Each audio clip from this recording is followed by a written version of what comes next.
जेव्हा देव पहिल्या स्थानावर असतो तेव्हा तुम्हाला तुमचं भविष्य जबरदस्तीने घडवावं लागत नाही. देव स्वतः त्याची पूर्तता करतो. तुम्हाला चमत्कारांच्या मागे धावावं लागत नाही. चमत्कार तुमच्या जीवनात येऊ लागतात. जेव्हा तुम्ही स्वर्गाच्या गोष्टींना प्राधान्य देता तेव्हा स्वर्ग तुमच्या जीवनाला प्राधान्य देतो.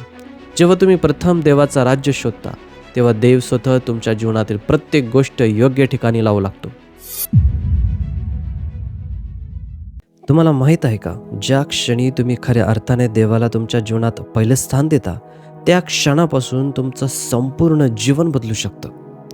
बऱ्याच लोकांना याची कल्पनाही नसते की जेव्हा देव आपल्या जीवनात सर्वात पहिल्या स्थानावर येतो तेव्हा आध्यात्मिक जगात किती मोठ्या गोष्टी घडू लागतात. आजच्या या संदेशात आपण देवाला प्रथम स्थान दिल्यावर तुमच्या जीवनात घडणाऱ्या 5 महत्त्वाच्या गोष्टी जाणून घेणार आहोत. या सत्यांमुळे तुमचा विचार करण्याचा दृष्टिकोन, तुमचं जीवन आणि देवाच्या उपस्थितीचा अनुभव पूर्णपणे बदलू शकतो. जर तुम्हाला अलीकडे जीवनात अडथळे जाणवत असतील, मन थकल्यासारखं वाटत असेल किंवा आध्यात्मिकदृष्ट्या कोरडेपणा जाणवत असेल तर हा संदेश शेवटपर्यंत नक्की ऐका. कारण देवाला पहिले स्थान दिल्यावर काय घडतं हे समजलं तर तुमचं जगणं आणि देवाबरोबरचा प्रवास कायमचा बदलू शकतो.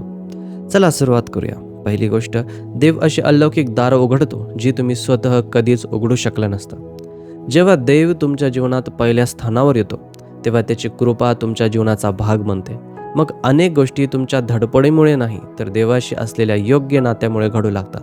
त्या हट्टाने नाही तर समर्पणाने घडतात. त्या लोकांना फसून नाही तर देवाच्या आज्ञा पालनाने घडतात. कारण स्वर्ग त्यांच्यासाठी कार्य करतो जे मनापासून म्हणतात, हे देवा, माझ्या जीवनात सर्वप्रथम तूच आहेस. मग देव अशी दारं उघडतो जी तुमच्या ताकदीने उघडली नसती पण तुमच्या समर्पणामुळे उघडतात. आणि इथे एक मोठं सत्य समोर येतं. देवाचे राज्य धडपडीने पुढे जात नाही, ते नम्रतेने पुढे जातं. ते जोर जबरदस्तीने उघडत नाही, ते विश्वासाने उघडतं. जग म्हणतं वर चढण्यासाठी स्वतःला मोठं कर, पण स्वर्ग म्हणतो आधी देवासमोर नम्र हो. कारण जितकं तुम्ही देवापुढे नम्र व्हाल तितकं तो तुम्हाला आपल्या कृपेने उंच नेईल.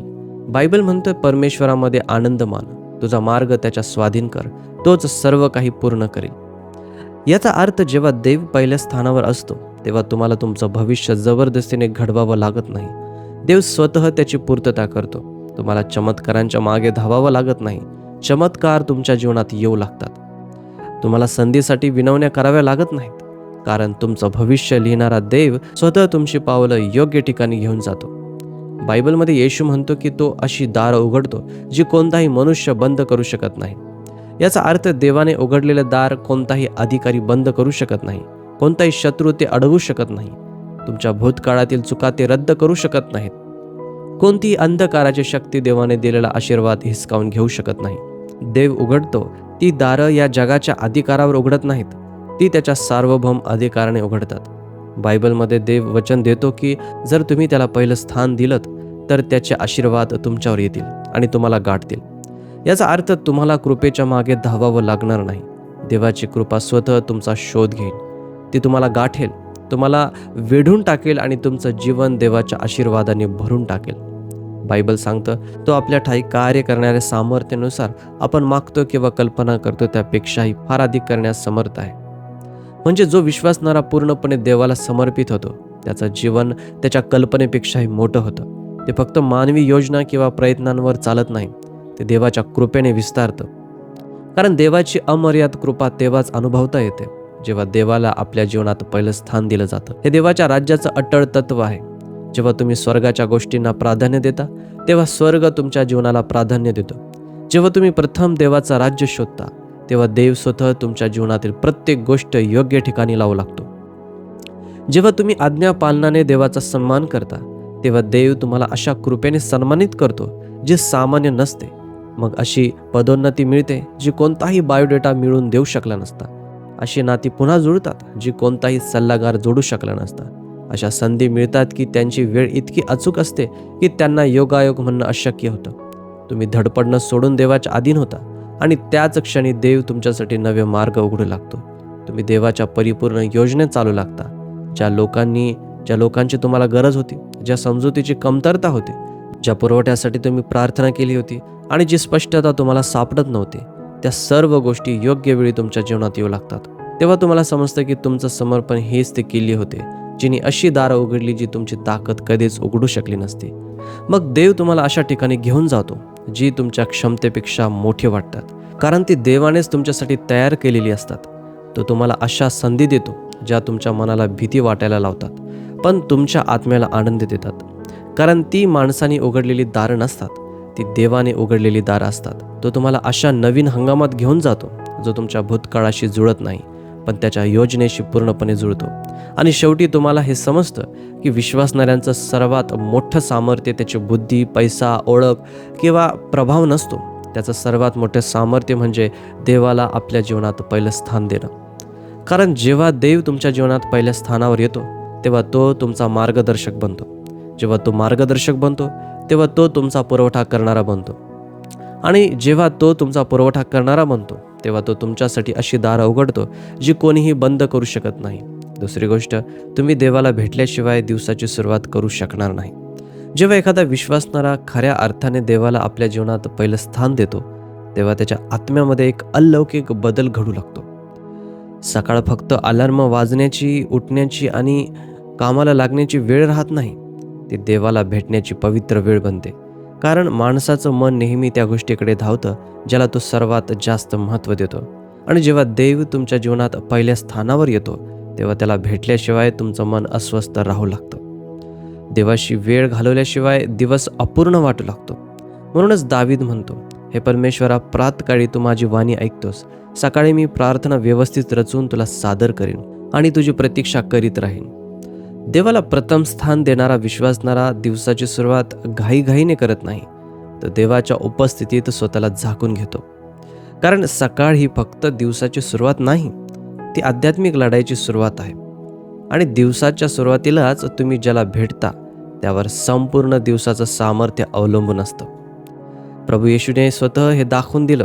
बायबलमध्ये आपण वाचतो की मग तो सकाळी मोठ्या पहाटेस उठून बाहेर गेला व रानात जाऊन तेथे त्याने प्रार्थना केली. येशूने आपल्याला शिकवलं की देवाने दिलेलं कार्य पूर्ण करायचं असेल तर आधी देवाशी एकरूप होणं आवश्यक आहे. जेव्हा तुम्ही देवाला पहिले स्थान देता तेव्हा सकाळची प्रार्थना ही फक्त एक सवय राहत नाही, ती तुमच्या जीवनाची गरज बनते. ती तुमच्या आत्म्याचा श्वास बनते, तुमच्या निर्णयाचं सामर्थ्य बनते आणि योग्य मार्ग दाखवणारा दिशादर्शक बनते.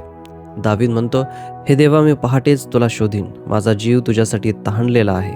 तहानलेल्या माणसाला पाणी पिण्याची आठवण करून द्यावी लागत नाही, तो स्वतःच पाण्याकडे धावतो. त्याचप्रमाणे ज्याचं मन देवासाठी तहानलेलं असतं त्याला प्रार्थना करण्यासाठी कोणी सांगावं लागत नाही. म्हणूनच येशू म्हणतो, प्रथम देवाचं राज्य आणि त्याचं नीतिमत्व शोधा. कारण देवाला माहीत आहे की तुम्ही सर्वप्रथम कोणाचा शोध घेता त्यावर तुमचा संपूर्ण दिवसाचं सामर्थ्य ठरतं.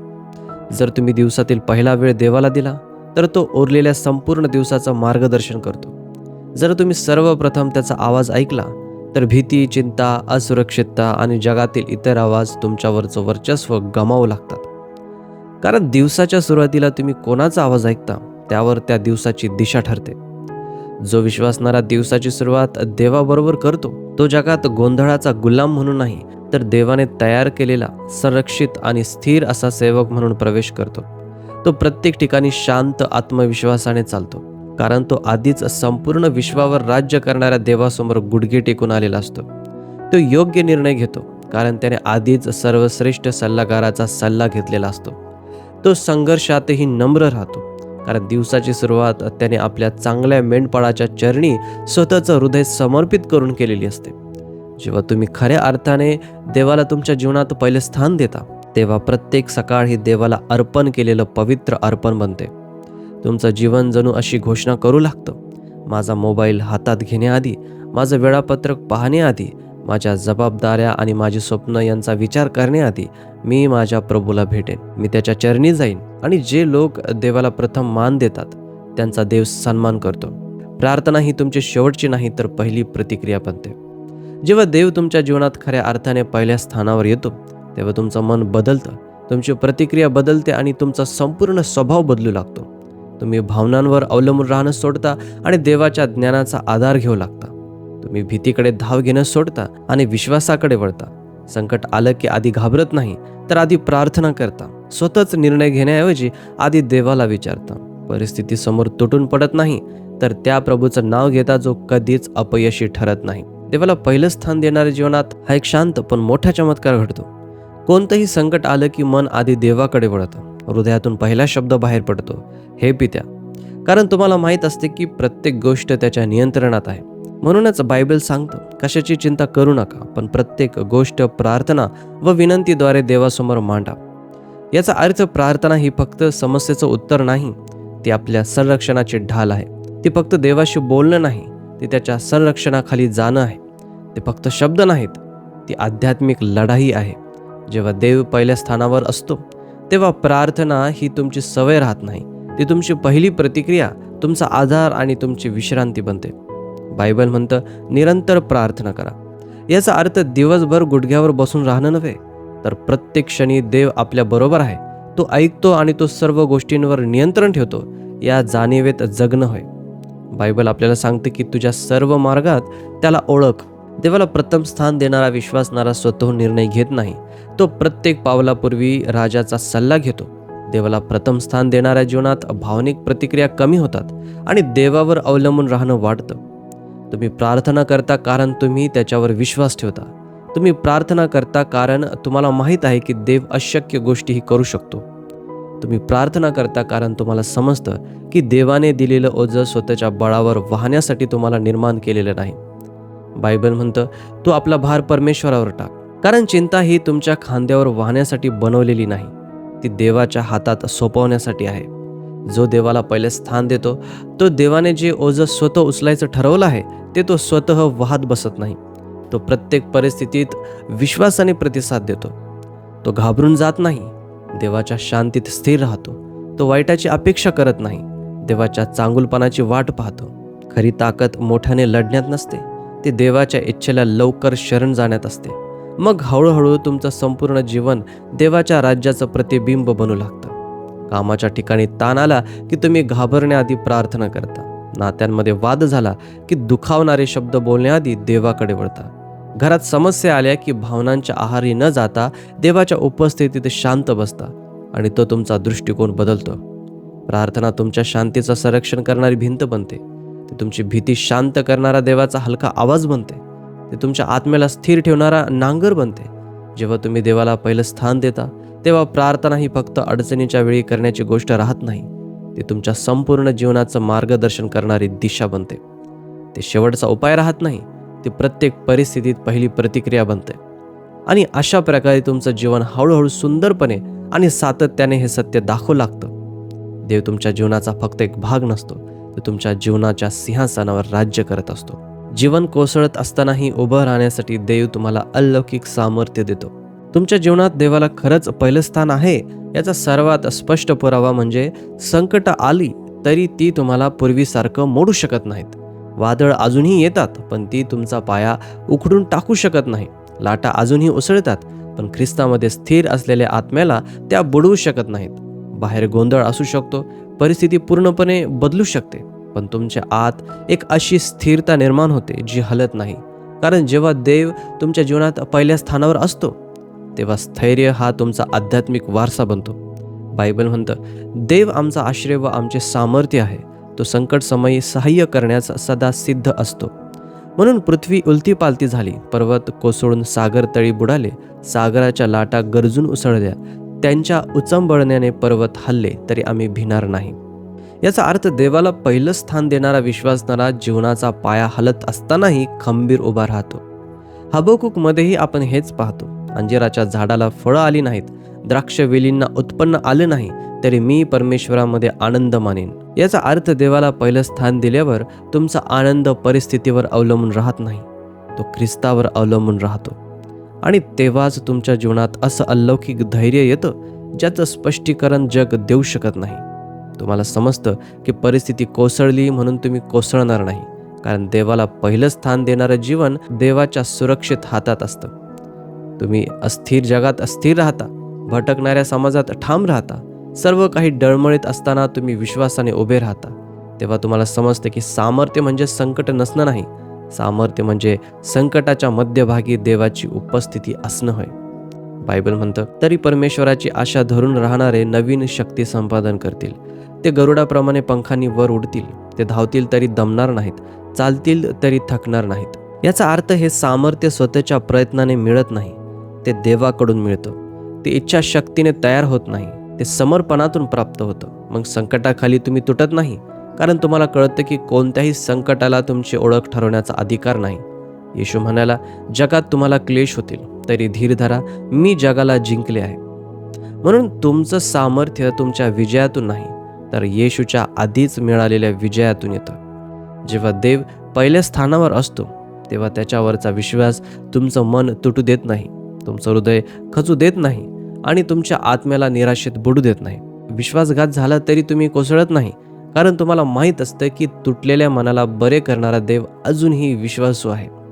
अचानक आर्थिक अडचण आली तरी तुम्ही चिंतेत बुडत नाही, कारण बायबल म्हणतं, माझा देव तुमच्या सर्व गरजा पूर्ण करेल. हे वचन फक्त सुंदर शब्द नाहीत, तर देवाचं खात्रीशीर वचन आहे. आजारपण आलं तरी तुम्ही भीतीला शरण जात नाही, कारण बायबल सांगतं, मी मरणार नाही तर जगेन. निराशा आली तरी तुमची ज्वाला विझत नाही, कारण बायबल सांगतं, जे देवावर प्रेम करतात त्यांच्या हितासाठी सर्व गोष्टी एकत्र कार्य करतात. हे केवळ धार्मिक वाक्य नाही, ते देवाचं अढळ वचन आहे. देवाला पहिलं स्थान देण्याचा हा शांत पण महान चमत्कार आहे. वादळं तुमची ओळख ठरवत नाहीत, ती फक्त तुमचा पाया किती मजबूत आहे हे दाखवतात. आणि जेव्हा तुमचा पाया देव असतो, तेव्हा त्याने तुमच्यात उभारलेलं काहीही नष्ट होऊ शकत नाही. मग तुम्हाला समजते की तुम्ही तुमच्या ताकदीमुळे उभे नाही, तर देवाला शरण गेल्यामुळे उभे आहात. तुम्ही टिकून राहता कारण जीवन सोपं आहे म्हणून नाही, तर देव विश्वासू आहे म्हणून. तुम्ही उभे राहता कारण परिस्थिती तुमच्या बाजूने आहे म्हणून नाही, तर देवाचं सामर्थ्य तुम्हाला उचलून धरतं म्हणून. जेव्हा देव तुमच्या जीवनात पहिल्या स्थानावर असतो, तेव्हा तो तुम्हाला असं सामर्थ्य देतो ज्याचं स्पष्टीकरण जग देऊ शकत नाही. अश्रू वाहत असतानाही उभं राहण्याचं सामर्थ्य, भीतीसमोर न झुकण्याचं सामर्थ्य, जीवनाची वादळं जोरात वाहत असतानाही स्थिर राहण्याचं सामर्थ्य. आणि त्या क्षणी देव तुमच्या मनात हलक्या आवाजात सांगतो, इथे तू तुटणार नाहीस. हेच ते सामर्थ्य आहे ज्यामुळे प्रेषित पौल म्हणू शकला, जेव्हा मी अशक्त असतो तेव्हाच मी सामर्थ्यवान असतो. कारण खरं सामर्थ्य संकट टाळण्यात नाही, तर संकटाच्या मध्यभागी तुम्हाला कोण धरून ठेवतं हे ओळखण्यात आहे. आणि जेव्हा देव तुमच्या जीवनात पहिल्या स्थानावर असतो, तेव्हा तुम्ही स्वतःच एक जिवंत साक्ष बनता की परिस्थिती कोसळली तरी तुम्ही कोसळत नाही, कारण जग हादरलं तरी तुमच्यामध्ये असलेलं देवाचं राज्य अढळ उभं राहतं. तुम्ही एकाच जागी फिरत राहणं थांबवता आणि देवाने दिलेल्या उद्देशाने चालू लागता. प्रत्येक माणसाच्या जीवनात एक वेळ अशी येते जेव्हा त्याला हे सत्य स्वीकारावं लागतं की तो थकलेला आहे, कारण तो खूप धावतोय म्हणून नाही, तर तो योग्य दिशेशिवाय धावत आहे म्हणून. अनेक लोक वर्षानुवर्षे त्याच भावनिक संघर्षामध्ये अडकून राहतात, त्याच प्रकारच्या नात्यांमध्ये पुन्हा पुन्हा दुखावले जातात, त्याच मानसिक लढाया लढतात आणि त्याच परिस्थितीत फिरत राहतात. त्यांना वाटतं ते पुढे चालत आहेत, पण प्रत्यक्षात ते जागच्या जागीच असतात. म्हणून जीवनात हालचाल असते पण प्रगती नसते. समस्या तुमच्या गुणवत्तेची नाही, तुमच्या बुद्धीची नाही, तुमच्या देणगीचीही नाही. खरी समस्या म्हणजे देवाशी असलेलं विस्कळीत नातं. कारण जेव्हा देव तुमच्या जीवनात पहिल्या स्थानावर असतो, तेव्हा जीवन एखाद्या भूलभुलयासारखं बनतं. अनेक पर्याय असतात पण योग्य दिशा नसते.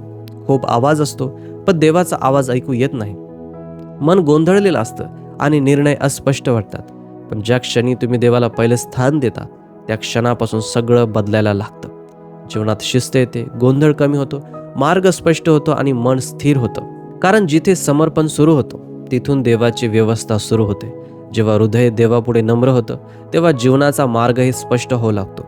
म्हणूनच बायबल म्हणतं, तुझं वचन माझ्या पावलांसाठी दिवा आहे आणि माझ्या मार्गासाठी प्रकाश आहे. देव पुढची 10 वर्षे एकदम दाखवत नाही, तो फक्त पुढचं पाऊल टाकण्यासाठी पुरेसा प्रकाश देतो. तो इतकीच दिशा देतो की तुम्ही भीती न बाळगता पुढे चालू शकता.